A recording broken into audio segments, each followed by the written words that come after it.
matrimonyo, ang mag-anak ay tumanggap ng bagong buhay at biyaya ni Kristo. Ang mag-anak ay lubhang kailangan sa simbahan at sa bayan. Yayamang ito ang kauna-unahan at pinakamahalagang sangkap ng lipunan.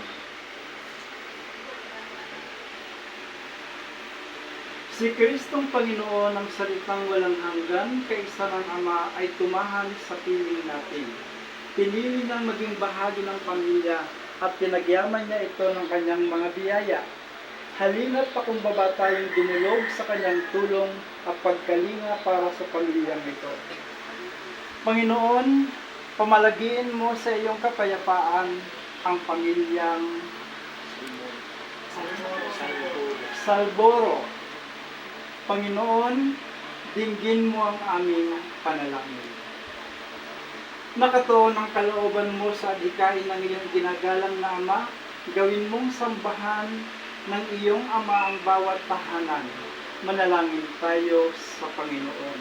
Ang iyo kong itutugon, Panginoon, dinggin mo ang aming panalangin. Pakiulit po.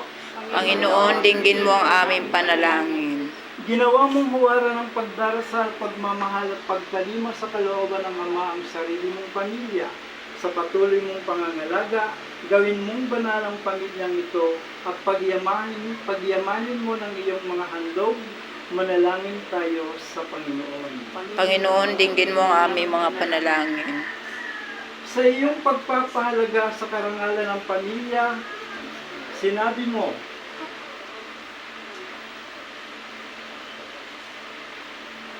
huwag paghiwalayin ang sinuman niya ang pinag-isa ng Panginoon.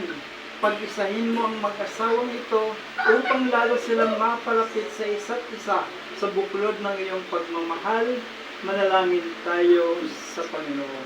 Panginoon, dinggin mo ang aming mga panalangin. Manalangin tayo bilang isang angka ng Diyos kay Jesucristo na ating Panginoon.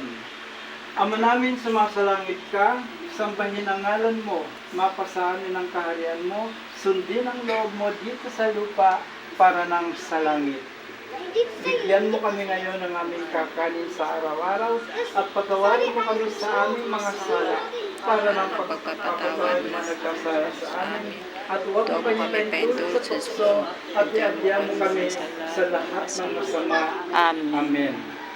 Ang biyaya at kapayapaan ng ating Panginoong Jesucristo ang umibig at nag-alay ng sarili para sa atin, naway sumainyong lahat. At sumainyo rin. Mga kapatid, purihin natin ang ating Panginoong Jesucristo, ang umibig at nag-alay ng sarili para sa atin. Halina't pasalamatan natin siya ngayon at magpasawalang hanggang. Amen. Amen. Sa ngalan ng Ama at ng Anak ng Espiritu Santo. Amen. Amen. Amen.